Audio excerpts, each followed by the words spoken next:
சூரியனின் இந்த வெப்பம் என்னை சுட்டரித்துக் கொண்டிருக்கிறது. இவ்வாறே நான் மேலே வளர்ந்தேன் எனில் சூரியனின் இந்த வெப்பம் என்னை முற்றிலும் பஸ்பமாக்கிவிடும்.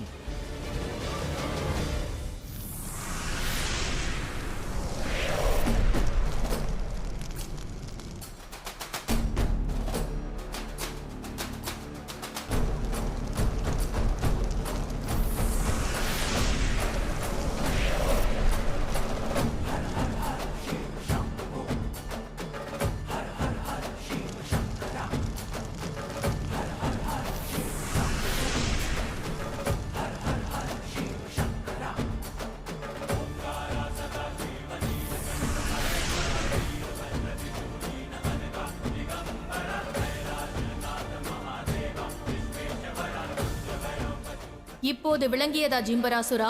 சிவனின் திரிசூலத்தால் உன்னை தோற்கடிக்க இயலும் எனில், உன்னை எதிர்ப்பதற்கு மகாதேவரே நேரில் வந்தார் என்றால், அந்த மகா காலனே மரணமாக உன்னை நாடி வந்துவிட்டார் என்று அர்த்தம்.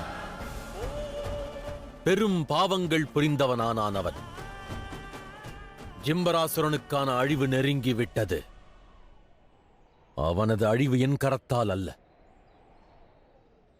கன்னியாகுமரியின் வசமே உள்ளது.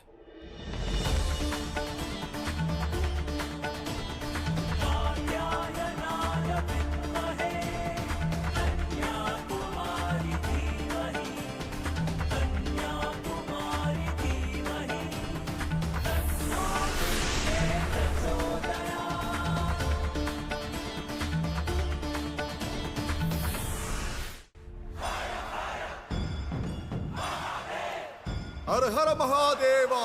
ஹர ஹர மகாதேவா! மகாதேவரின் திரிசூலத்தின் வெற்றி மற்றும் ஜிம்பராசுரனின் தோல்வி, இது மகாதேவரே நிரந்தரமானவர் என்பதை நிரூபித்து விட்டது. அதோடு ஜிம்பராசுரன் நிச்சயம் அழியக்கூடியவன்.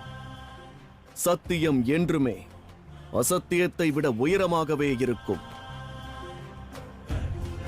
ஆகையால் சத்தியத்திற்கு துணையிருப்பவர் சிவனுக்கு துணையிருப்பவராவார். அவர் அஞ்ச வேண்டிய அவசியமே இல்லை. என்றும் துவக்கத்தில் பொய்மையின் வலிமை அதிகமாகத்தான் தென்படும். ஆயினும் இறுதியில் வாய்மையின் வலிமைக்கு முன்னால் பொய்மை தோற்றுவிடுகிறது. சத்தியத்திற்கு நிகரான எந்த சக்தியும் இல்லை என்பதற்கான ஒரு பாடம்தான் இது. சிவன் நமக்கு கும்பம் வாயிலாக கற்பித்த பாடம். ஹர ஹர மகாதேவா! ஹர ஹர மகாதேவா! ஹர ஹர மகாதேவா! ஹர ஹர மகாதேவா!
எனது தேகம்